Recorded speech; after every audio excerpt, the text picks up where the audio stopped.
가을 초입이어서 날씨가 참 좋은데요. 저도 한옥마을에서 걸어서 작가님 모시고 오는 길에 참 너무 행복하고 즐거웠습니다. 저는 작년에 어떻게 살 것인가, 국가란 무엇인가 굉장히 재밌게 읽어서 제가 어떻게 살 것인가는 페이스북에다 올려서 스태프분들하고 이야기를 많이 했었는데요.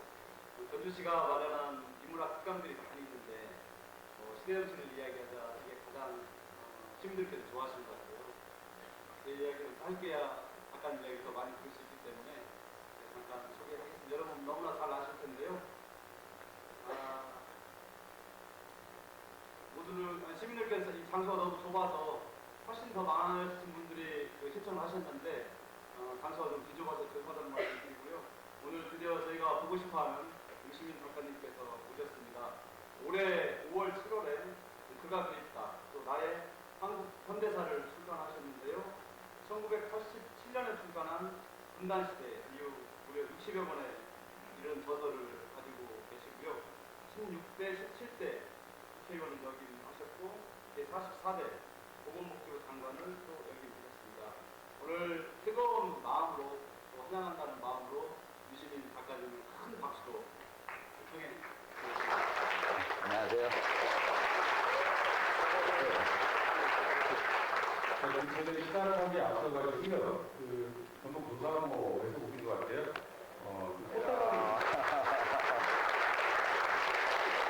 고마워요. 예, 안녕하세요. 예, 반갑습니다. 예. 먼저, 우리 평생학습센터 전주시 센터에서 초대해 주셔서 감사하고요. 또, 아까 시장님이 나와서 맞이해 주시고, 또 박선희 교육원 원장님께서도 환영해 주셔서, 제가 강연을 왕왕 다니고 있는데, 시장님이 나오셔서 밥도 주시고 이런 경우는 그렇게 흔치 않은데, 전주 시민들 돈으로 잘 먹었습니다.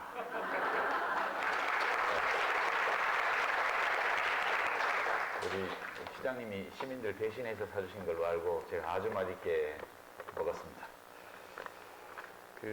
오늘 이 강연하고 토크 콘서트인데 사실 누가 저하고 토크를 하실지도 전 잘 모르겠고요, 지금. 다만 한 50분 정도, 1시간 이내에서 제가 강연 말씀을 드리고 끝나고 나면 여러분들이 아마 저한테 물어보시고 싶은 것도 좀 있으실 것 같고 그런 것들을 다 반영해서 그 뒤순서를 진행하도록 그렇게 하겠습니다.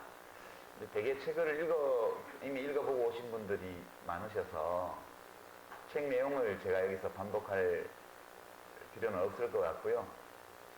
오늘 시대정신이라는 큰 제목을 걸고 하는 시리즈 강연 마지막 회이기 때문에 함께 우리 현대사 속에서 우리 앞날과 관련된 어떤 흐름 또는 지향, 소망 이런 것들을 한번 찾아보는 그런 시간으로 했으면 합니다. 제가 말씀을 드리기 전에 한번 파악을 좀 시장 조사를 한번 해야 될 것 같은데요. 우리는 사실 다 던져진 존재로 이 세상에 왔습니다. 자기가 원해서 온 사람은 아무도 없죠. 먼저 태어났고 그다음에 자라면서 내 자신을 알게 되고 다른 사람을 알게 됐습니다. 그리고 태어날 때 대한민국을 택해서 태어난 분도 아무도 안 계실 거예요. 태어나서 보니까 내가 있고 나는 대한민국이라는 공동체에 속해 있는 사람이구나 하는 것을 알게 됩니다. 우리도 이 국적은 사실 우연에 의해서 그냥 운명적으로 주어진 거라서 어디 다른 나라로 이민을 가지 않는 한은 던져버리려도 던져버릴 수가 없는 그런 겁니다. 그리고 우리들 각자의 삶을 좌우하는 요소가 참 다양하게 많이 있습니다만 예컨대 어떤 부모를 만났느냐, 또 어떤 재능을 가지고 태어났느냐, 살면서 어떤 행운 또는 불운을 만나느냐, 내 자신의 어떤 목표를 설정하고 얼마나 노력했느냐, 뭐 이런 것들이 다 우리의 삶에 영향을 미치지만 그 모든 요소 중에 가장 압도적으로 영향을 미치는 것이 어느 나라에 태어났냐 하는 거라고 저는 생각합니다. 아무리 세계화가 진행이 되고 국제화 시대이고 지구촌이라는 말이 유행을 하지만 여기 외국 나가보신 분은 다 아시겠지만 나가면 받는 질문이 그거잖아요. Where are you from? 너 어디서 왔니? 그렇게 물어봅니다. 그때 I'm from Korea. 나 한국에서 왔어요. 라고 말하면 바로 반응이 옵니다. 요즘은 괜찮아요. 한국 하면 괜찮아요. 그러나 한 50년 전 무슨 뭐 나가면 한국 사람이 나간 경우도 별로 없지만 한국 하면 반응이 별로 좋지 않은 정도가 아니라 아주 요즘 우리가 아프리카에 뭐 수단, 소말리아 요즘 한참 내전이 벌어지고 있는 뭐 어떤 중동 어느 지역 이런 것 같은 반응이 왔을 거예요. 50년 전에. 그래서 여러분께 제가 한번 여쭤보고 싶어요. 내가 이 대한민국에 태어나서 이 공동체의 한 구성원으로서 살고 있다는 사실에 대해서 여러분들은 어떤 감정을 가지고 계실 거예요. 나는 한국인이어서 네 가지로 나눠보죠. 대박, 운이 엄청 좋았어. 이렇게 생각하는 경우가 있을 수 있고요. 완전 망했어. 완전 망해서 하필 이 나라에 태어난 거야. 우리 완전 진짜 망한 거야. 로또로 치면 꽝이야. 이런 판단이 있을 수 있고요. 좀 안 좋은 것도 있긴 한데 그래도 뭐 이 정도면 괜찮지 않아? 그런 대로는 괜찮지 않아? 그런 게 있을 수 있고요. 좋은 점도 좀 있긴 한데 전체적으로 좀 꿀꿀해. 그런 판단도 있을 수 있습니다. 그러니까 제가 그냥 임의적으로 4개로 나눠보는데요. 완전 대박. 좀 문제는 있지만 그래도 괜찮은 편. 괜찮은 점도 있지만 문제가 너무 많아. 이 완전 꽝이야. 꿀꿀해. 이렇게 4개로 나눠볼 때 1, 2, 3, 4 순서대로 제가 여쭤볼게요. 나는 이렇게 느낀다. 한번 손을 들어보겠습니다. 먼저 1번 대박. 진짜 운 좋아. 이거 한 손 들어보세요. 높게. 예, 좋습니다. 2번 문제는 많지만 그래도 이 정도면 괜찮은 편이야. 예, 좋습니다. 그럼 3번 괜찮은 점도 있긴 한데 문제가 너무 많아. 만만치 않네요. 4번 완전 꽝이야. 망했어. 좋습니다. 시장조사가 끝났습니다.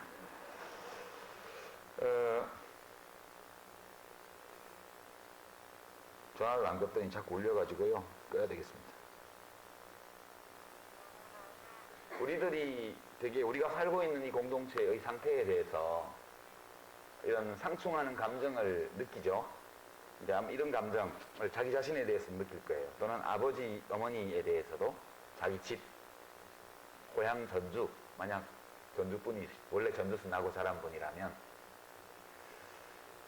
나에 대해서도 마찬가지로 비슷한 상충하는 감정이 있을 수 있습니다. 난 내가 제일 잘 나가. 난 내가 제일 잘나서 이것부터 시작해서 난 쓸데없는 인간이야. 까지. 또는 우리 부모님 진짜 끝내줘부터 왜 이런 부모를 만났지. 이것까지요. 이 고향에 대해서도 우리 고향 진짜 짱이야. 부터 시작해서 진짜 싫어. 까지. 아주 다양한 감정 중에 어느 하나를 우리가 느끼고 삽니다. 이게 되게 자연스러운 거거든요. 어떤 사람들은 이런 감정을 느끼는 그 자체를 어떤 허위의식이라거나 또는 어떤 집단주의, 전체주의 또는 누군가에 의해서 주입된 것 이렇게 주장하기도 하지만 사람이 되게 자기 자신에 대해서 자의식을 가지고 있고 자기 자신에 대해서 긍정적인 부정적인 어떤 감정을 느끼는 것처럼 내가 속해 있는 작은 공동체 또는 내가 속해 있는 아주 큰 공동체, 국가 인류라는 공동체에 우리가 이제 관념적으로는 속해 있긴 한데요. 아직 인류는 하나의 공동체가 아니에요. 70억 살고 있지만 하나의 공동체라고 말할 수가 없습니다. 우리가 속해 있는 가장 큰 공동체는 국가예요. 국민국가. 그래서 내가 거기에 속해 있고 내가 그 공동체의 일부를 이루고 있고 내가 하는 행동, 나의 삶이 그 공동체에서 영향을 받고 또한 내가 하는 모든 일들이 내가 속한 공동체에 거꾸로 또 영향을 미치기 때문에 마치 내 개인, 나 개인에 대해서 어떤 호불호 또는 자부심 또는 열패감 이런 감정을 느끼는 것처럼 다른 공동체에 대해서도 가장 큰 공동체인 국가에 대해서도 그런 걸 느끼는 게 저는 아주 자연스러운 거라고 생각합니다. 아무리 이런 감정을 쫓아내려고 애를 써도 외면하려고 애를 써도 계속 이 감정은 우리를 따라다녀요. 만약 우리가 이 감정에서 벗어날 수 없는 것이라면 그러면 어떤 감정을 지니고 살아가는 것이 행복할까? 답은 뻔하죠. 내 자신에 대해서, 우리 집에 대해서, 우리 가족에 대해서, 부모님에 대해서, 내가 나온 학교에 대해서, 내가 살고 있는 이 지역에 대해서, 내가 한 국민으로서 속해 있는 국가라는 공동체, 대한민국에 대해서 어차피 어떤 감정이든 떨쳐버릴 수 없는 거라면 기왕이면 긍정적이고 밝은 감정을 느끼면서 살아가는 것이 그렇지 않은 경우보다 훨씬 행복하다고 말할 수 있습니다. 그래서 우리가 역사에 관심을 가지는 거죠. 제가 아까 시장 조사를 좀 해봤는데요. 압도적으로 많은 분들이 문제는 많지만 그래도 이 정도는 괜찮아. 또는 괜찮은 점도 꽤 있지만 문제가 너무 심각해. 여기에 손을 대부분 드셨어요. 그리고 이제 몇몇 분이 대박, 운이 너무 좋았어. 여기에 손을 드셨고 아주 적은 수의 시민들이 완전 망했어에 손을 드셨는데요. 도대체 왜 이런 평가를 하는 걸까요? 우리가. 그것은 아마도 내가 가지고 있는 가치관, 나의 도덕관념, 또는 나의 인생관 이런 것에 비추어 볼 때 여기가 충분히 괜찮아 보이면 더욱더 긍정적인 감정을 가지게 되고요. 내가 주관적으로 가지고 있는 그런 기준에 비추어 볼 때 여기가 너무 떨어지면 그런 부정적 감정을 느끼게 돼요. 그러니까 되게 아주 부정적인 평가를 하는 분들은 두 개 중에 한 개일 텐데요. 하나는 내가 살기가 너무 힘들어서 내가 억울한 일을 너무 많이 당해서 그럴 수도 있고요. 나는 억울한 일을 별로 안 당하지만 내 주변에서 벌어지는 모든 일들을 볼 때 이 나라는 잘못됐어. 이럴 수도 있어요. 그래서 이 감정은 오로지 내가 당하는 어떤 일, 그런 것에만 근거를 두고 있는 것이 아니고 내가 살아가면서 직접 경험하는 것뿐만 아니라 목격하거나 간접적으로 듣고 책에서 읽고 신문에서 보고 방송에서 뉴스를 봄으로써 느끼게 되는 모든 것들을 간접 체험을 포함하고 있죠. 그리고 오늘의 대한민국이 이런 상태로 오기까지 역사가 있는 겁니다.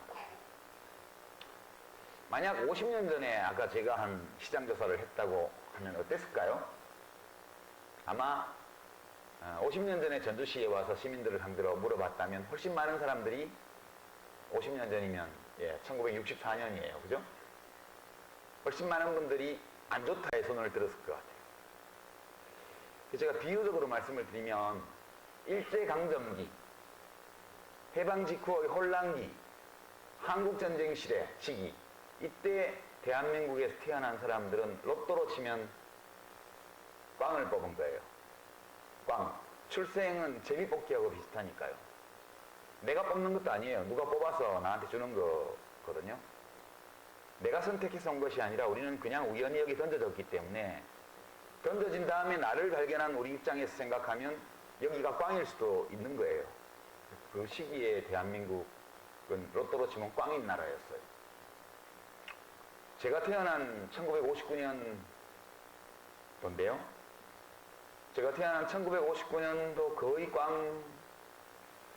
꽝이었어요. 거의 꽝이었습니다. 최근에 제가 읽은 책 중에 어떤 소설가 분이 검은도 출신, 아실 거예요 아마. 내술상의 자산너보라는 책이 있는데요.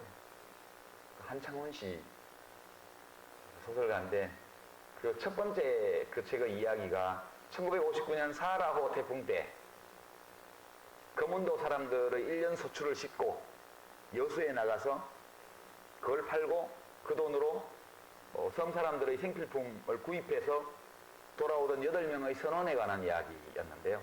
1959년도입니다. 가을 태풍이요. 추석 무렵에.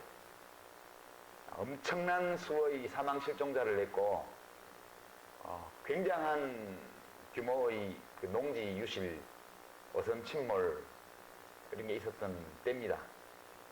그때 검은도에서 태풍의 눈이 검은도를 통과했기 때문에 검은도를 통과해서 여수로 상륙해서 동해안 쪽으로 영남 쪽을 쑥대만 만들고 빠져나가는데요. 그때의 대한민국이 1959년도인데 태풍의 진로를 몰랐어요.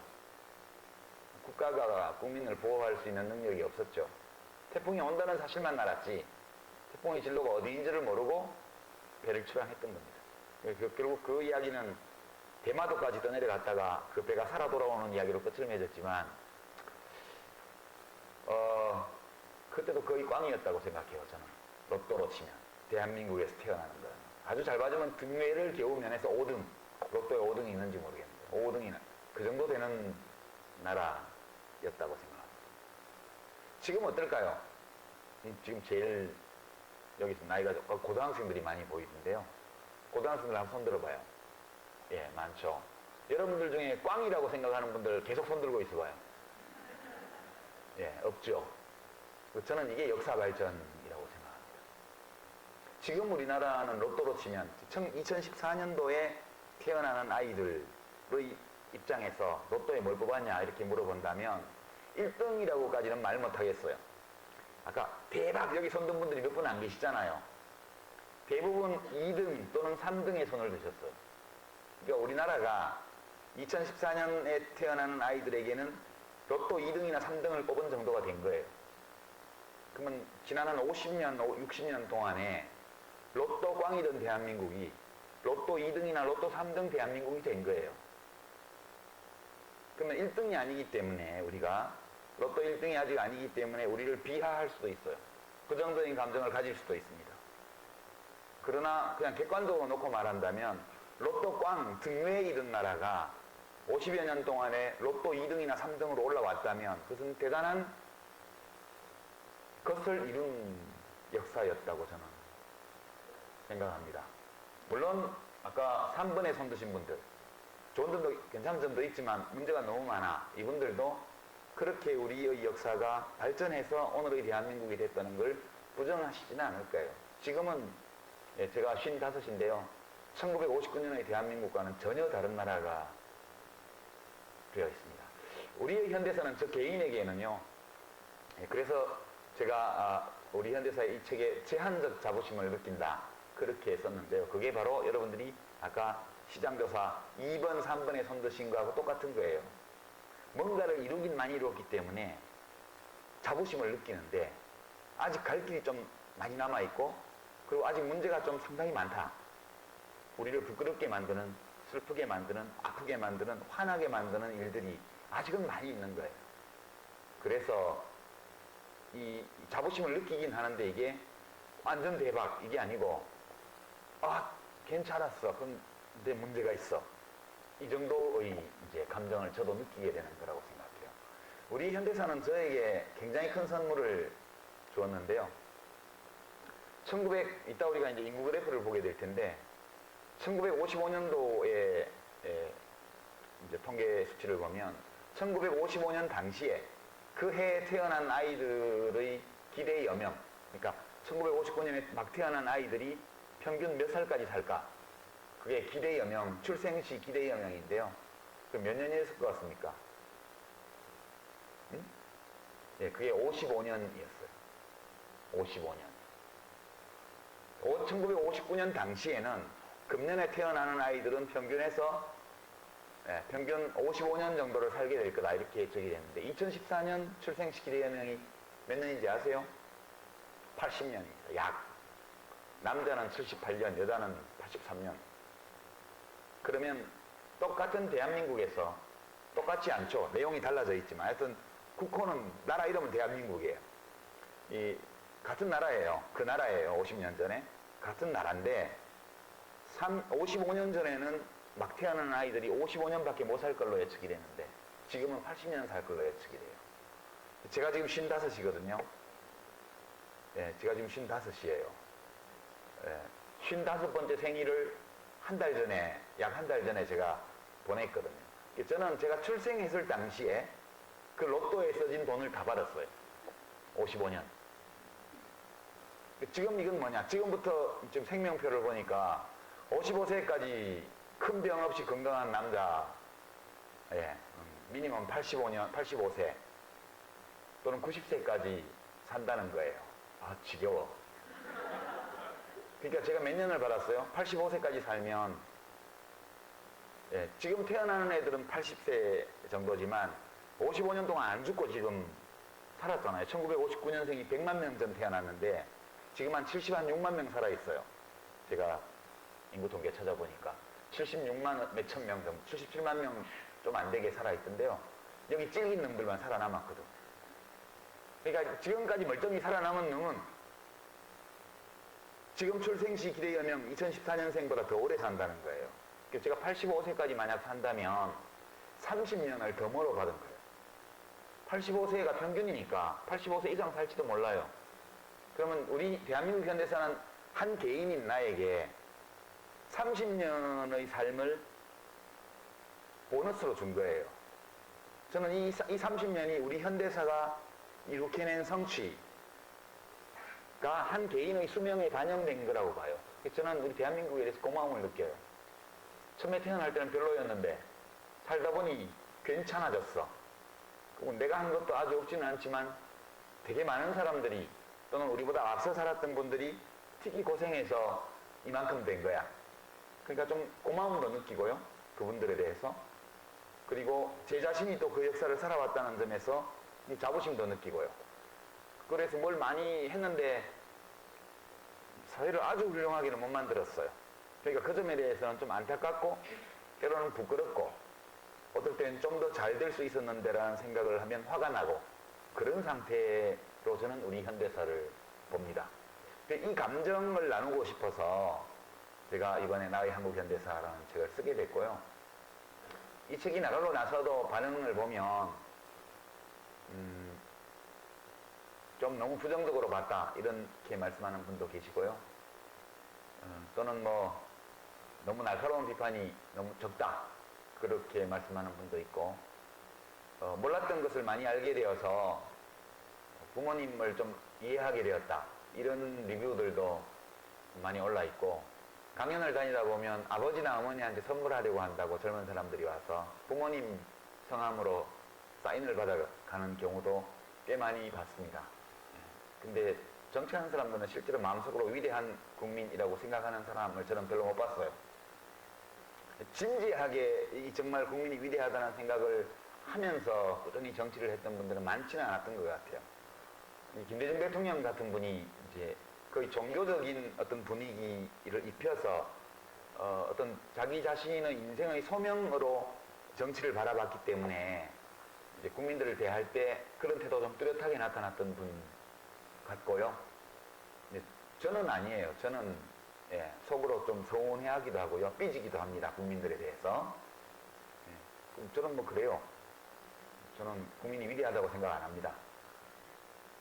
왜 그러냐 하면 우리 국민들은 위대하지도 비천하지도 않다고 생각하기 때문이에요. 어느 국민도 위대한 국민은 없다고 저는 생각합니다. 이 국민은 이 민주주의 국가의 왕인데요. 옛날 조선시대 왕들이 멍청한 왕도 있고 똑똑한 왕도 있고 사나운 왕도 있고 어진 왕도 있고 또 같은 왕도 뭐 세종대왕이라고 늘 착하기만 했나요? 세종대왕이 우리 과학자 장영실 선생이 어가를 만들었는데 그 어가 손잡이가 부러졌다고 해서 권장을 때려서 내쫓잖아요. 그런 시대적 한계도 있었기 때문에 그 세종대왕도 마냥 모든 면에서 훌륭했던 분은 아니에요. 제 생각에는 인간적인 기준을 적용하면 그런 것처럼 이 민주주의 국가의 왕이라고 할 수 있는 국민들도 어떨 때는 현명한 일을 하고 어떨 때는 멍청한 일을 하고 어떨 때는 되게 착하게 굴고 어떨 때는 되게 못되게 굴어요. 어떨 때는 위대하게 보이고 어떨 때는 되게 못나 보여요.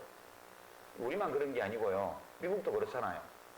뭐 부시 대통령 부자 아버지 아들을 다 대통령으로 뽑아주는가 하면 그렇게 뽑았던 국민이 흑인을 또 대통령으로 뽑기도 하잖아요.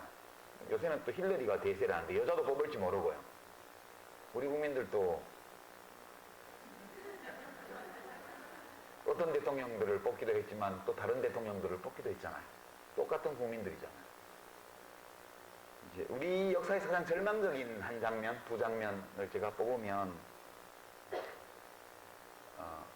5.18 같으면 그랬다 쳐요. 군인들 동원해서 총칼로 죽이니까 힘없는 국민들이 어떡하겠어요. 싸우다가 죽고 하는 거죠. 그렇지만 진짜 우리 국민들이 못나 보였던 때는요. 1972년 11월 21일 제일 못나 보였어요. 이날이 언제냐면 유신헌법 국민투표를 한 날이에요. 유신헌법 국민투표를. 유신헌법을 대통령이 헌법 개정안을 낼 권리도 없었어요. 그 전에 헌법에 따르면. 근데 그러니까 박정희 대통령이 평생 집권하려고 탱크를 동원해서 국회를 해산시켜버리고 헌법을 완전 무력화시키고 자기 마음대로 헌법 개정안을 만들어서 국민투표를 한 거예요. 이때 91.9%가 투표를 했고요. 놀랍죠? 91.9%요, 투표율. 91.5%가 찬성했어요. 놀랍죠? 그 전 국민의 82%가 투표장에 가서 찬성표를 찍었어요. 투표장에 안 간 국민이 100명 중에 8명이었고요.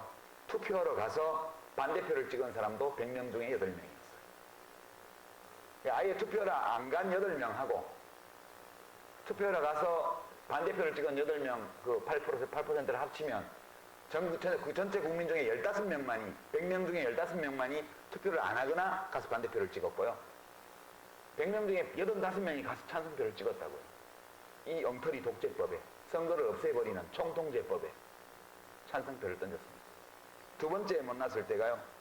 1980년 10월 22일인데요. 이때는 이상한 머리 벗겨진 아저씨가 나와가지고 자기 마음대로 헌법 개정안을 만들어서 50 헌법이라서 국민투표를 했습니다. 이때는요, 투표율이 유신 때보다 더 높아요. 95.5%예요, 투표율이. 찬성률이 91.6%입니다. 0.1% 올라갔어요. 이때는요, 투표하러 안 가거나 투표하러 가서 반대표를 찍은 사람이 11명, 12명밖에 안 돼요. 100명 중에. 100명 중에 87명 정도가 투표장에 가서 찬성표를 찍었어요. 진짜 못났잖아요. 독재자들이 총칼로 국민을 죽이고 찬반 토론도 없고 아무것도 없이 했는데 왜 했을까? 이제 이유가 되게 세 가지가 있죠. 첫째는 독재를 해야 돼. 조선놈은 안 돼. 여자하고 북어는 사흘에 한 번씩 패야 되고 조선놈도 패야 이래. 이런 사고방식이 있습니다. 우리나라에는. 일제시대 때부터 있어 온 거예요. 독재를 해야 돼. 조선놈들은. 이렇게 해서 독재를 찬성하는 사람들은 흔쾌히 가서 찍었고요. 두 번째로 이거 맞는 건지 옳은 건지 아닌지 잘 모르겠는데 나라에서 한다는데 뭐 나라에서 한다니까 가서 찍어줘야지. 그래서 별 판단 안 하고 찍은 사람이 있고요. 세 번째는 이건 잘못된 거야. 잘못된 거야. 라고 생각하면서 가서 찬성표를 찍은 사람이 있어요. 왜? 투표하러 안 가면 통관장이 안 갔다는 걸 알게 될까봐. 그러면 국가에 협조 안 하는 사람이 되니까 혹시 무슨 불이익을 당할 수 있잖아요. 그냥 일단 갔어요. 가서 기표소에 들어가서 반대표를 찍으려고 보니까 혹시 누가 알면 어떡하지? 누가 알겠어요. 아무도 모르지. 그렇지만 혹시 누가 알지 모른다는 두려움 때문에 찍은 거죠. 공포감, 두려움, 불이익을 받을 위험, 잠재적 위험 이런 것 때문에 두려워서 찬성표를 찍은 사람이 또 굉장히 많죠. 이렇게 해서 세 그룹으로 구성된 사람들이 다 모인 게 100명 중에 85명, 87명입니다. 명백히 투표장에 가서 찬성표를 찍었어요. 이걸 근거로 어떤 분들은 박정희 전두환 씨의 독재가 대중의 승인과 동의를 받은 독재였다고 얘기하기도 합니다. 그냥 뭐라고 얘기를 하든 진짜 못난 모습이거든요. 이걸 보고 어떻게 위대한 국민이라고 말할 수 있어요. 그렇지만 이 50헌법 국민투표를 한 지 불과 7년 후에 500만 명의 국민들이 한날 한시에 거리로 쏟아져 나왔습니다. 독재, 타도, 후혼철폐, 직선쟁취. 똑같은 국민이에요. 그땐 또 위대해 보이잖아요. 그러놓고 또 양김씨가 분열했다고 해서 또 노태우 씨를 또 찍어갖고 대통령 만들어버렸어요. 아니 웃기잖아요. 실컷 데모해가지고 엎어놓고 대통령은 또 그 정권의 2인자를 찍어주고요. 되게 멍청해 보이죠. 아니 양김씨가 단일화 안 한 게 잘못이라고 쳐요. 그것도 그게 총칼로 막 국민들을 몇백 명 죽이고 몇천 명을 부상을 입히고 이런 범죄를 저지르고 조단위의 부정부패를 한 자들보다 더 큰 잘못이에요. 그가 표 찍어주게.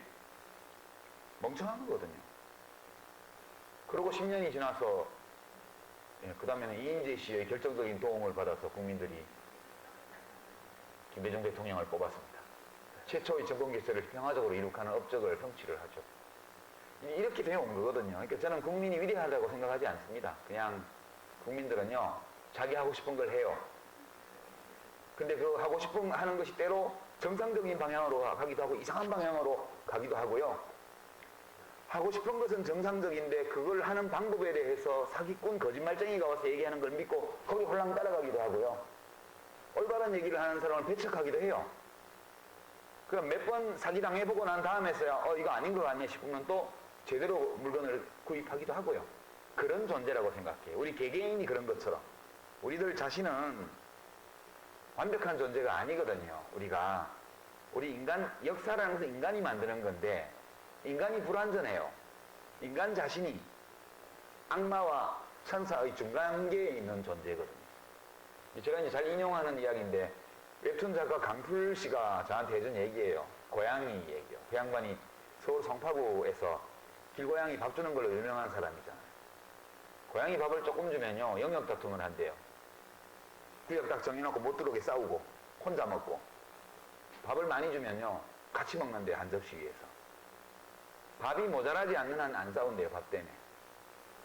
근데 밥이 모자라면 절대 나눠 먹는 법이 없대요. 인간은 어때요? 인간은 밥이 남아돌아도 싸워요. 밥 가지고요. 죽이고 살리고. 그런데 동시에 밥이 모자라도 나눠 먹어요. 그러니까 밥이 모자라는데 나눠 먹을 수 있는 존재는 인간밖에 없고, 밥이 남아 돌아가는데도 밥 때문에 싸우는 것도 인간밖에 없대요. 그러니까 우리는 그런 존재, 굉장히 어중간한 존재고요. 우리가 보고 듣고 느끼는 모든 것들 다 어중간해요. 우리들이 가지고 있는 우리가 자아라는 것, 우리가 가지고 있는 자아, 우리가 느끼는 감정, 이 모두가 다 뇌에서 느끼는 건데 뇌 활동이잖아요. 우리들이 가지고 있는 자아관념 그 자체가 물질이 아니에요. 그래서 옛날에는 그걸 영혼이라고 얘기를 했지만, 여하튼 영혼인지 뭔지는 모르지만 우리들이 가지고 있는 자아라는 관념, 자유의지를 행사하는 주체로서의 자아, 철학적 주체, 이거는 물질이 아니에요. 그것은 우리 뇌세포의 활동의 결과로 생겨난 비물질적인 어떤 거거든요. 근데 그게 물질을 움직이잖아요. 우리 몸을 그 자아가 움직여요. 물질이 물질 아닌 것을 만들어내고 물질이 아닌 것이 다시 물질을 움직이는 이상한 과정을 우리는 하고 있는 건데요. 이 기능을 하는 뇌라는 이 기관이 수십만 년 전에 만들어진 거잖아요. 우리가 수렵 채집을 하고 살아갈 때 만들어진 뇌거든요. 오작동도 굉장히 잘하고요. 대충대충 해요. 우리 뇌는 정밀한 게 아니고요. 대충대충 한다고 그래요. 뭐든지 다 뭐라 그럽니까? 그걸 일정한 전형으로 만들어서 기억을 저장하고 그걸 활용한다고 그래요. 그래서 기억이 다 달라요. 나이가 드신 분들뿐만 아니라 젊은 사람들도요. 되게 자기가 남한테 베푼 거는 오래 기억하고요.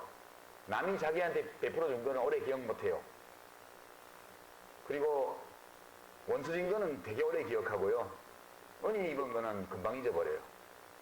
하여튼 우리 뇌는 아주 기가 막히게 정밀한 기관이긴 한데 대충대충 작동하는 그런 이상한 기관이라고 뇌과학자들이 얘기를 하더라고요. 우리가 이 수렵 채집 시대에 만들어진, 수십만 년 전에 만들어진 100명 단위, 100명 내외의 작은 공동체에 속해서 살아온 수십만 년의 세월 동안에 형성된 이 기관을 가지고 이 스마트폰이 지배하는 이 정보통신혁명의 시대를 우리가 살고 있는 거예요. 거기서 오작동이 굉장히 많이 일어난다고 그러더라고요. 그래서 우리 자신을 불신할 필요도 없지만 그렇게 믿어서도 안 된다. 자기 자신의 기억조차도 너무 믿지는 말라고 그렇게 과학자들은 이야기를 합니다. 그래서 이제 우리 앞에 지난 시기는 그렇다 치죠. 제가 이번 책에 1959년하고 2014년을 비교를 했고요. 단면을 딱 잘라서 우리들의 사는 모습이 어떻게 바뀌었는지를 봤고요. 그 사는 모습이 그렇게 달라지기까지 무슨 일들이 있었는지를 경제, 정치, 그러니까 경제발전, 민주주의, 그 다음에 사회문화적 변화, 그 다음에 남북관계, 이 네 개로 나누어서 제가 태어났던 1959년의 대한민국과 2014년의 대한민국 사이에 존재하는 이 엄청난 간극, 엄청난 격차, 이 큰 차이, 이것이 어떻게 해서 이루어진 것인지를 얘기한 게 이번 책이에요. 그래서 제가 이제 이 책의 말미에 사람들은 흔히 말하기 시대정신 그렇게 표현을 합니다만은 대통령 선거를 5년마다 하는데 5년마다 시대정신이 바뀌겠어요? 저는 그것도 좀 웃긴다고 생각해요.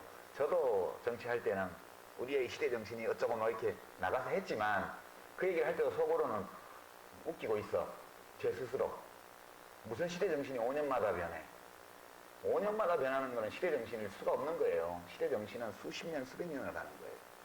한 시대를 가는 게 시대정신인데. 대통령 임기 5년 동안 무슨 시대가 바뀝니까? 저는, 우리의 시대정신이라는 것은 지난 수십 년의 역사 속에서 이미 형성되어 온 것이고, 앞으로도 수십 년을 그 정신이 끌고 갈 거라고 저는 생각합니다. 그래서 저는 이제, 우리 앞에 뭐가 기다리고 있는가, 이걸 좀 지금은 봐야 될 때라고 생각해요. 그 중에 한 가지를 좀 보여드리면요.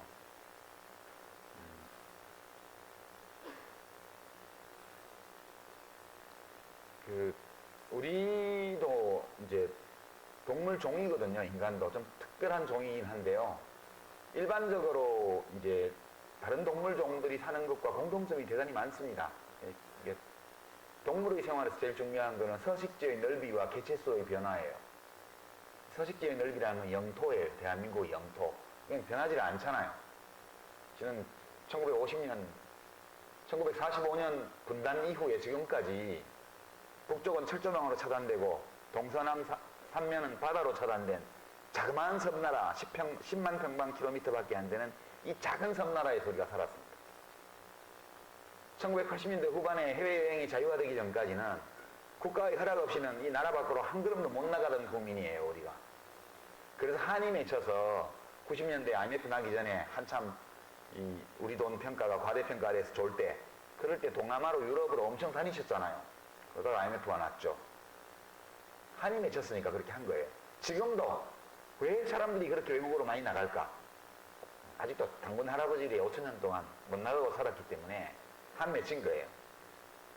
근데 그 기간에 인구가 2배로 늘었어요. 한정된 서식지 안에서 한국인이라는 이 집단의 개체수가 2배로 는 거예요. 그것까지는 좋은데 이게 1960년도의 인구 피라미드입니다. 이 그래프 보시면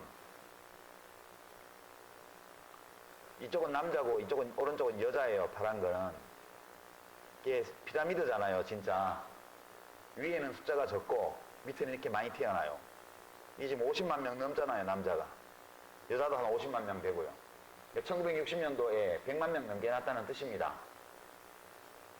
그런데 막 엄청 빨리 죽어요. 막 줄어들어요. 그래서 피라미드죠. 이게 후진국형이거든요. 출생률도 높고 사망률도 높아요. 평균 수명은 짧고요. 그것이 모든 걸 말해줍니다. 사망률이 높고 출산율이 높고 평균 수명이 짧다는 것은 정말 많은 것들을 말해주는 거예요. 여기 살기 힘든 나라고 안전하지 않은 나라고 사람들이 무더기로 죽는 거고 전염병이 돌고 있고 영양실조가 만연해 있다. 그런 걸 다 말해주는 거예요. 20년 후를 한번 보겠습니다. 1980년 거요.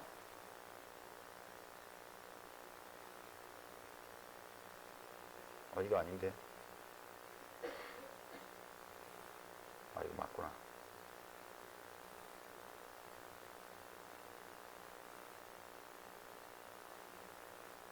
이렇게 변해가는데요.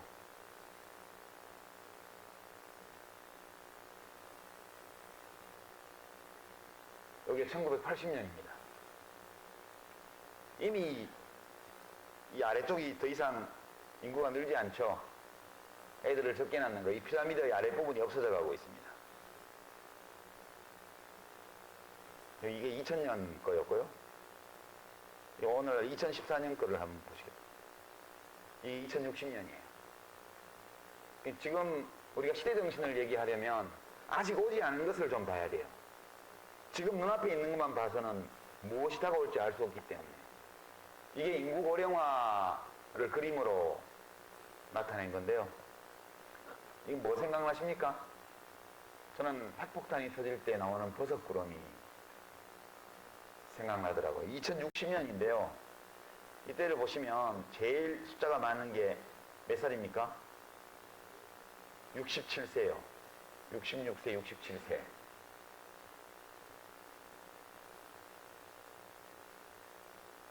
그렇게 내려와서 여기는 지금 15만 명이 안 돼요. 30만 명이 안 됩니다. 밑에는. 그러면 25살, 여기인데 25살부터 60살까지 일하는 사람들이 이 아래쪽과 이 위를 다 매겨 살려야 된다면, 그러면 그 해 발생하는 소득을 가지고 이 인구를 지탱하는 것은 불가능하다는 것을 금방 아실 수 있을 거예요. 이 2014년 현재를 한번 보시면, 이게 2014년도 인구 피라미드가 아니고 인구 그림이에요. 인구 그래프인데, 이게 한국 현대사를 압축해서 보여주는 그림입니다.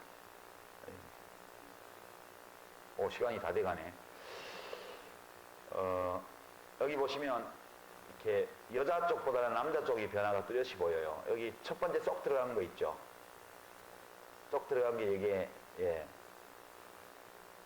광복 전후의 혼란기입니다. 1943년생에서 1948년생이에요.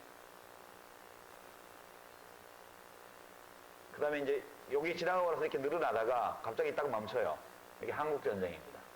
남자들이 다 전쟁터에 끌려가고 사람들은 다 피난 다니고 하기 때문에 애를 낳을 수가 없어요. 무슨 하늘을 봐야 별을 따죠. 그 와중에도 낳은 분들이 대단한 거죠. 세 번째, 여기가 인구 폭발이 일어납니다. 전쟁 후에요. 여기가 베이비붐이거든요. 이게 베이비붐, 전후 베이비붐입니다. 1953년부터 1969년, 70년까지요. 이때 엄청나게 많은 숫자를 낳게 되죠. 여기 보시면 거의 지금 현재 살아있는 게 이만큼이니까 그때 났을 때는 이걸 넘어섰다고 봐야죠. 50만 명을. 100만 명 넘게 태어난 사람들이 지금, 제가 55세니까요. 제가 여기거든요. 돼지띠, 개띠, 쥐띠, 소띠, 여기 토끼띠. 여기가 61, 62, 63, 64년생들이 숫자가 엄청 많아요. 여기 다 100만 명 넘게 태어났습니다. 근데 갑자기 쏙 들어가요. 여기 왜 들어갔냐? 요때 애를 낳았어야 될 사람들이 누구냐 하면, 요때 태어난 사람이에요. 1943년에서 1948년 사이에 태어난 사람들이 요때 애를 낳는 시기가 된 거예요. 요 숫자가 적었기 때문에 여기도 쏙 들어간 겁니다. 4번. 슬픈 얘기죠, 그죠? 그러면 이제 베이비붐이 이렇게 여기 또 쏙 들어가요. 5번은 뭘까? 5번은 한국전쟁 때 사람이 적게 낳기 때문에 한국전쟁 때 태어난 사람들이 부모가 될 나이에 쏙 들어갑니다, 다시. 6은 1차 베이비붐, 요때 전후 1차 베이비붐, 2차 베이비붐, 1차 베이비붐이 숫자가 많기 때문에 엄마 아빠가 많으니까 애도 많은 거예요. 그럼 7번 여기 왜 쏙 들어갔냐? 요때는 요 5번에 있는 사람들이, 4번에 있는 사람들이 부모가 된 때예요. 요 숫자가 적기 때문에 얘가 1번에서 4번으로 7번으로 영향이 이렇게 온 겁니다. 맞고, 요 세대는 취업난이 좀 덜했어요. 응? 원래 덜해야 맞아요. 우리 경제가 정상적이라면. 그런데도 이제 마찬가지긴 하지만 좀 덜 힘든 세대고요. 이제 8번에서 갑자기 쫙 줄어듭니다, 이때. 8번. 이제 7번 때부터 가족계획 사업이 시작이 돼가지고 8번으로 가면서 쭉 줄어들어서 인구가 이제 여기 보시면 한 13세, 14세니까 이게 1990년경에 이제 신생아수가 50만 명 밑으로 떨어지게 됩니다. 그리고 한국이 세계 최저출산 국가로 등극하게 되는 때죠. 우리나라 이 인구 변화 속도는요, 전 세계 역사, 인구 변화의 역사에서 유례가 없었던 거예요. 이렇게 빨리 인구가 출산율이 감소한 거는 이제 일본이 세계 챔피언이었는데 한국이 가볍게 일본을 추월했고요. 지금 현재 세계 챔피언인데 앞으로 우리를 추월할 나라가 한 나라 있습니다. 중국이요. 우리는 셋만 낳아 잘 키우자, 둘만 낳아 잘 키우자, 잘 키운 딸 하나 열아들 안 부럽다, 이렇게 구호가 변해왔는데 그전에는 낳는 대로 생긴 대로 다 나오면 거지꼴을 넘겨난다, 그런 구호로 시작을 해요. 중국은 아예 법으로 소수민족 제외하고는 전부 하나밖에 못 낳게 했잖아요. 그러니까 중국이 조만간 고령화 속도에서 한국을 추월할 거라고 봅니다. 이렇게 해서 세월이 계속 가면 지금 예측으로는 2060년 경에는 이 구조가 되게 돼 있습니다. 이거는 이제 사회 전체의 위기예요. 제가 볼 때는 사회 전체의 위기가 오는 거고요. 지금 국민연금을 왜 참여정부 때 급여 수준을 깎는 걸 하려고 그렇게 애를 썼냐? 지금 공무원연금이 왜 문제가 되느냐? 공무원연금, 군인연금, 사학연금이. 이 구조가 예견되어 있기 때문에 만약 현재의 구조를 공적연금들이 그냥 가져간다면 이 윗세대, 국민연금 포함해서 이 세대가 타서는 모든 돈을 이 숫자가 많지 않은 이 생산 연령에서 다 내야 돼요. 세금 형태로요. 그러니까 자기들 모아놓은 거는 한 70세 될 때까지 다 써버리고 80세 될 때까지 80세 먹어서 죽을 때까지는 이 자식들, 손주들이 내는 세금으로 먹고 살아야 돼요. 근데 지금 현재의 급여 수준 가지고는 이걸 감당할 수 없기 때문에 문제가 터지기 전에 손을 대야 된다 해서 나온 게 공적연금 개혁이고요. 정년 연장이 왜 나오냐?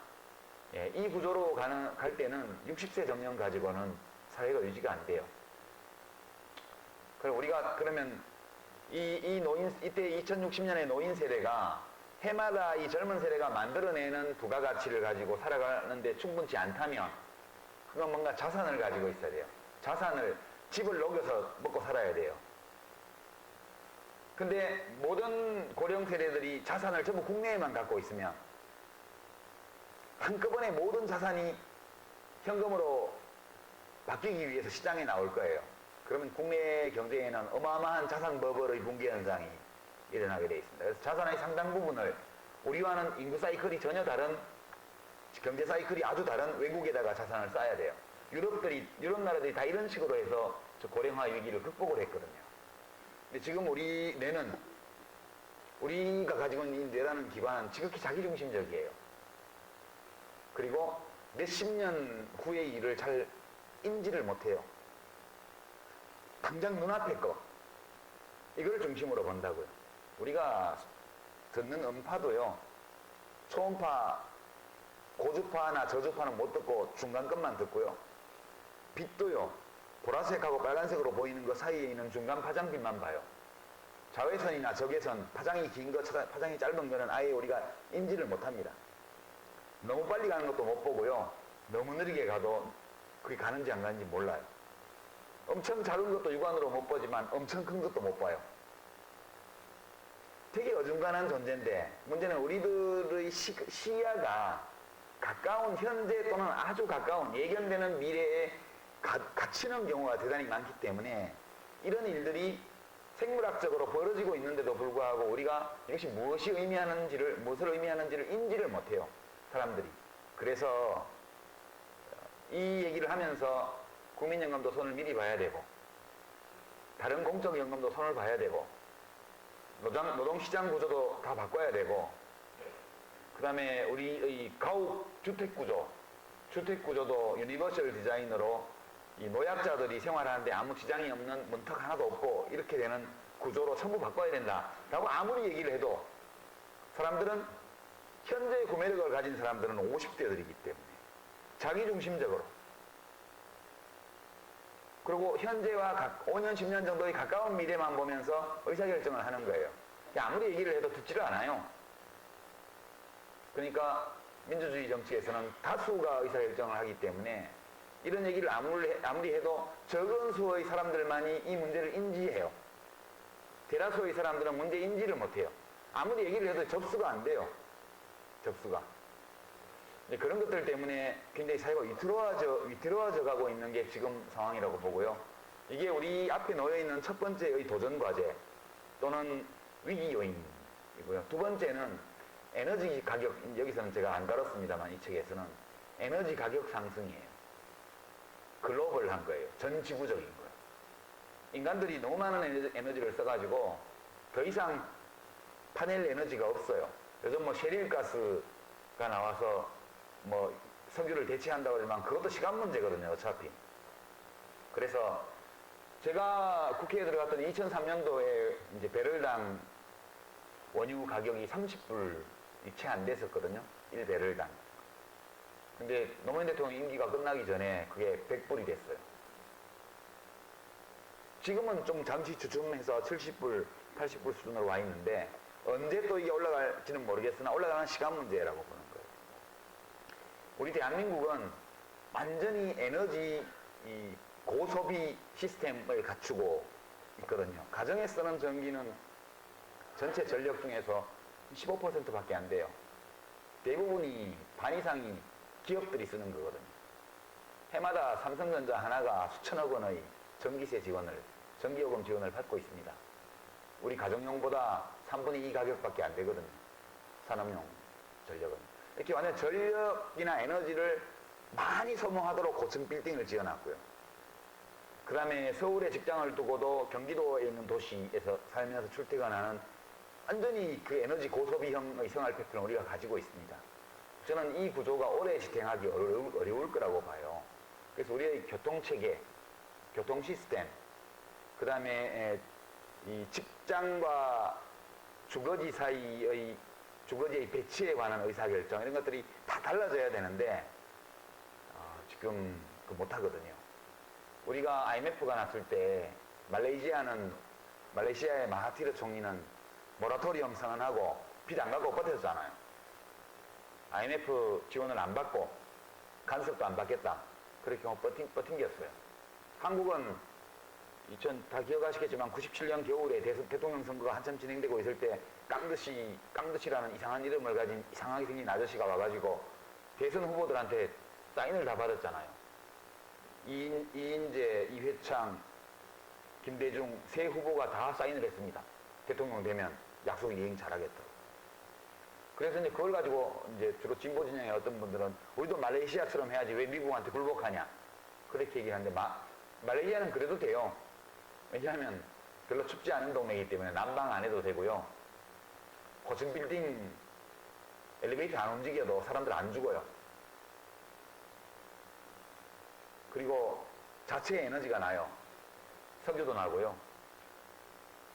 그러니까 모라토리움 지급불능 선언하고 그냥 버틴겨도 뭐 큰 문제는 아니라고요. 근데 우리나라는 지급불능 선언을 하고 나면 대외 결제가 안 되기 때문에 원유 수입이 중단되고 화력발전소가 멈추게 되고 이렇게 되면 30층 아파트에 엘리베이터 안 움직이면 어떻게 살죠?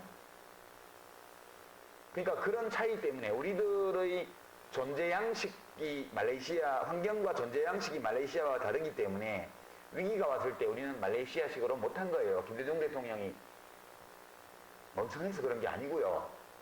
혹은 김대중 대통령이 신자유주의에 굴복해서 그렇게 된 게 아니고요. 그냥 우리 사는 형편이 미국이 끌어가는 IMF하고 맞서가지고 우리는 돈 못 갚겠다. 우리 능력 생기면 그때 갚을게. 이렇게 버틸 수가 없는 나라예요, 우리가. 그래서 위기에 굉장히 취약하거든요.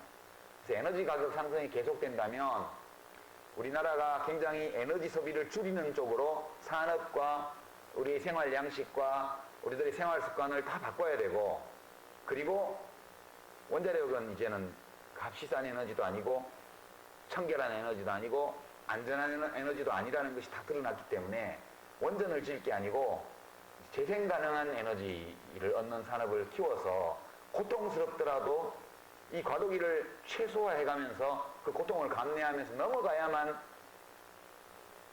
2060년도에 저 40살 밑으로 있는 저 불쌍한 세대가 숨쉬고 살아가요. 지금 유권자들이 내리는 의사결정을 보고 있으면요, 저는 진짜 싸가지 없다 그런 생각이 들어요. 진짜 이기적이다.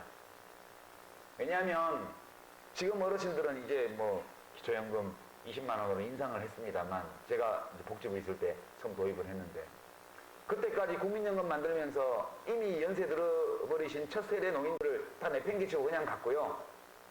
그럼 돈은 조금 내고 급여는 엄청 많이 받아가도록 설계해가지고 나중에 자기들이 늙으면 1959년 돼지띠들이 늙어서 연금 한참 받을 때 되면 우리가 이제 보험료로 내놓은 돈은 다 쓰게 되고요. 그때부터는 아이들한테 세금 받은 걸로 메꿔야 돼요. 그렇게 만들어 놓고 만약 우리가 부모님 세대를 보험료도 안 냈지만 연금을 드리는 식으로 첫 세대를 했다면 우리도 다음 세대에 대해서 그렇게 해라고 요구할 권리가 있는데 부모님한테는 하나도 안 해드리고 자식들한테는 엄청 내놓으라고 지금 법을 만들어 놓은 거예요. 제도를 이렇게. 이거 안 고치고 버티잖아요. 그래서 이건 정말 이기적인 거라. 그리고 이 에너지 가격 상승과 인구 고령화라는 이 위협 요인에 대해서 우리가 대처를 하려면 지금 우리가 생각하는 방식, 살아가는 방식, 우리들이 맺고 있는 관계, 이 모든 것들을 조정해야만 돼요. 이게 국가 개조거든요. 근데 이걸 하려면 힘으로는 못해요. 힘으로는.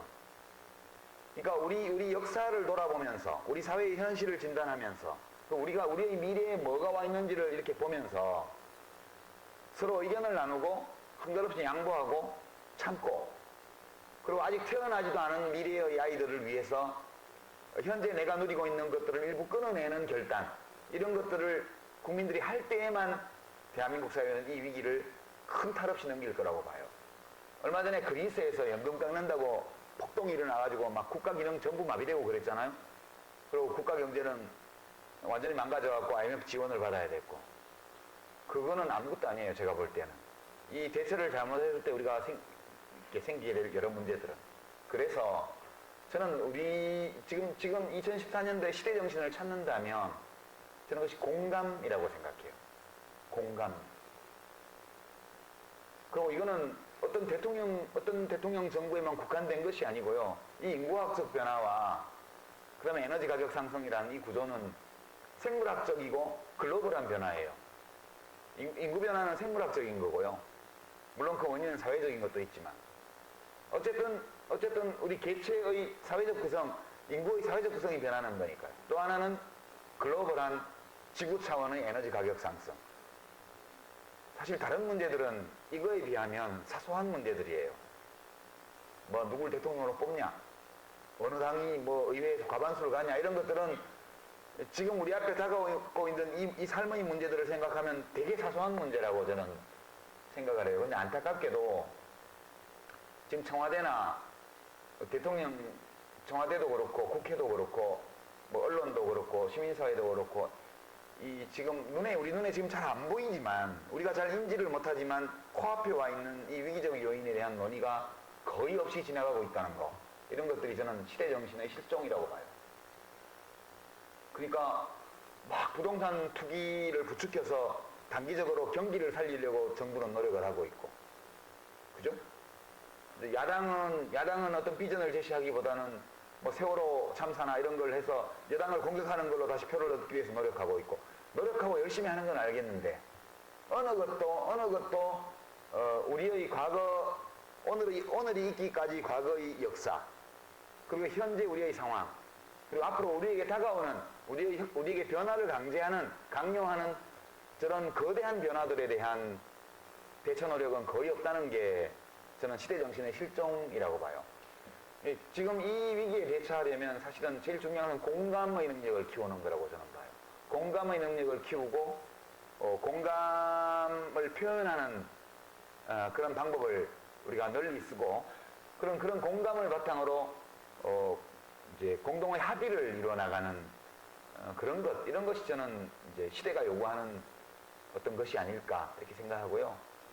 그럼 우리 왜 그걸 잘 못하고 있을까 이렇게 본다면 이제 마무리하면서 이렇게 공감할 수 있는 능력이라는 것은 누가 가르쳐서 되는 것이 아니고 원래 우리한테 있는 거라고 그래요. 저는 역사에 대해서 희망을 가지는 이유가 지금까지 인류가 문명 발생에 의해 10,000년 가까운 세월 동안 엄청나게 우리의 삶을 바꿔놨는데 우리 스스로 이 모든 문명의 발전과 변화가 어디서 온 거냐 라고 묻는다면 그것은 인간 바깥에 있는 어떤 절대자의 설계라든가 섭리라든가 이런 것일 수는 없는 것이고, 인간 자신이 가지고 있는 어떤 특성이 표현되어서 여기까지 온 거라고 생각해요.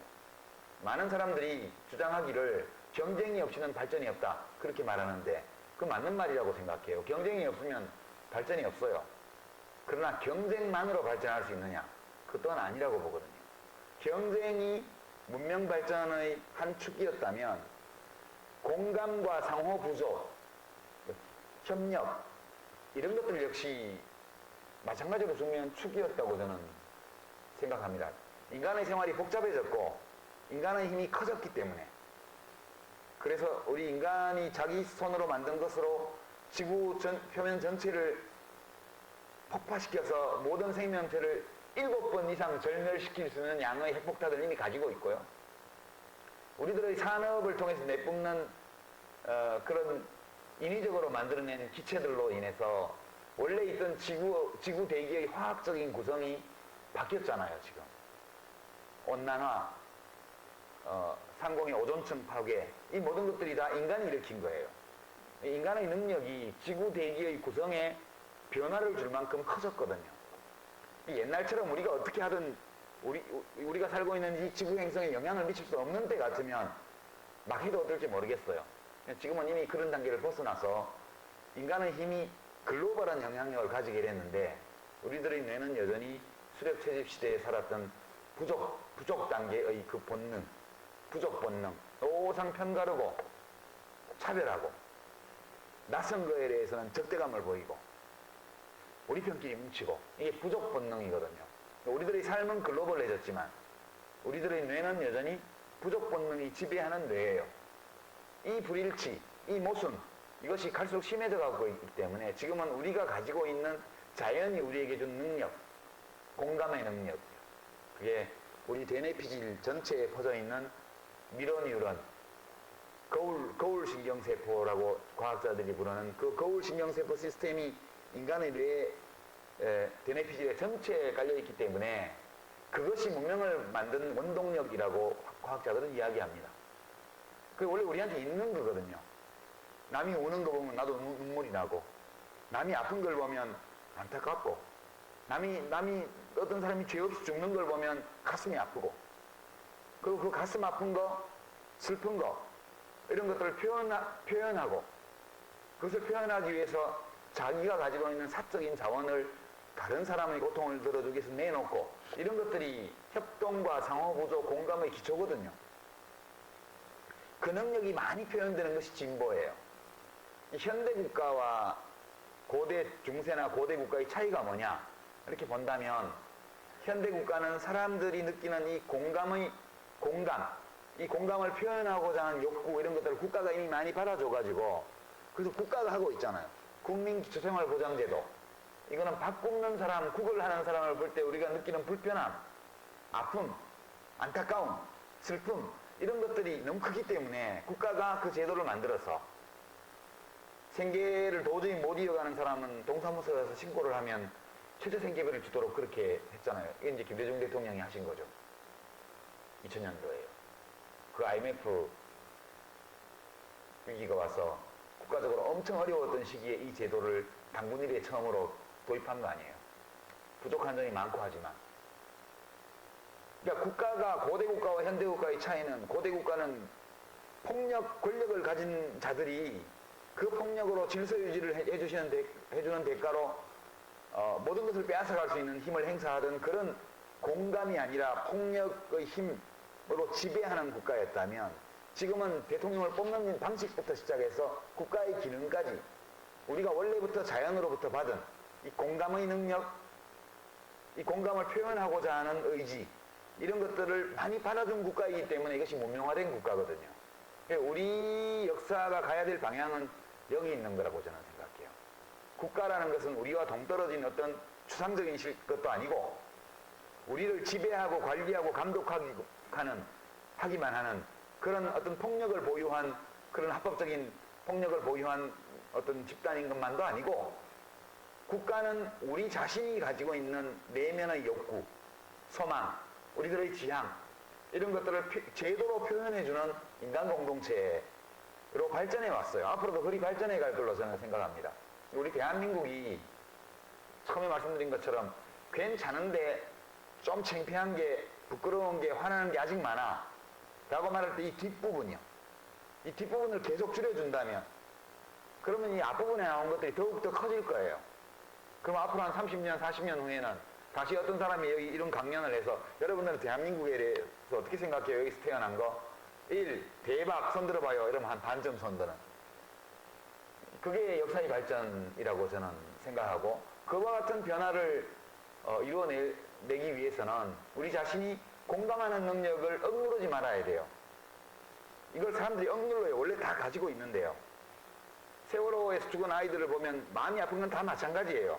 근데 어떤 사람들이 왜 이상한 소리를 하고 그 앞에서 치킨을 먹고 라면을 먹고 그런 짓거리들을 하냐 하면은 어떤 이념, 이데올로기, 공포감, 욕망, 탐욕 이런 것들 때문에 그 자신이 느끼는 처음에 사건이 났을 때 느꼈던 안타까움과 슬픔 이런 것들을 눌러버린 거예요.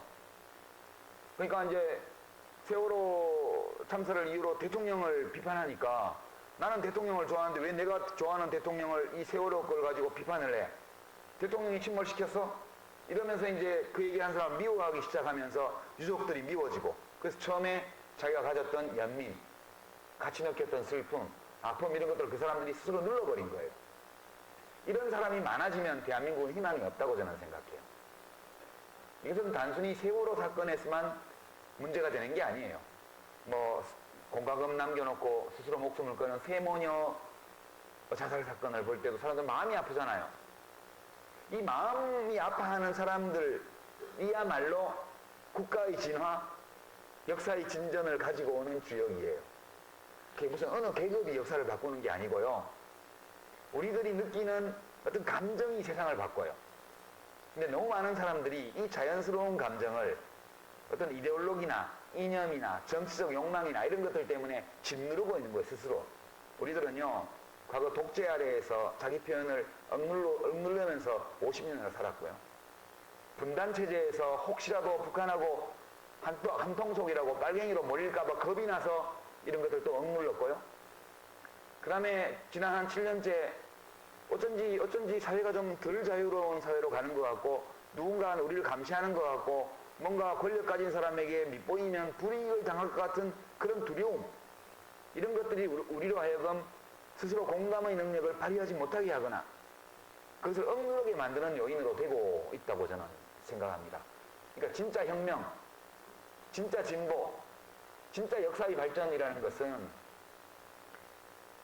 표면상 보기에는 밖으로 드러나는 어떤 집단적인 행위 또는 개별적인 행위를 통해서 이루어지는 것 같지만, 그런 행위를 만들어내는 힘 그 자체는 좀 그것이 우리들 각자의 마음속에 있는 감정이라고 생각해요. 우리의 시대 정신은 공감할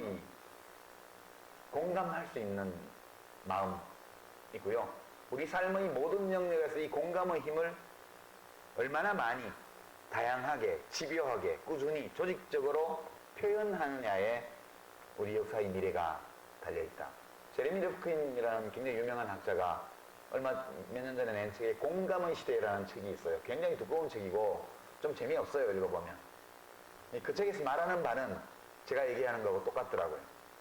결국 앞으로 인류의 미래를 더 훌륭한 쪽으로 변화시킬 수 있다면 그 힘은 공감할 수 있는 능력에서 나온다. 이게 이제 아주 거칠게 말해서 그 책의 결론이에요.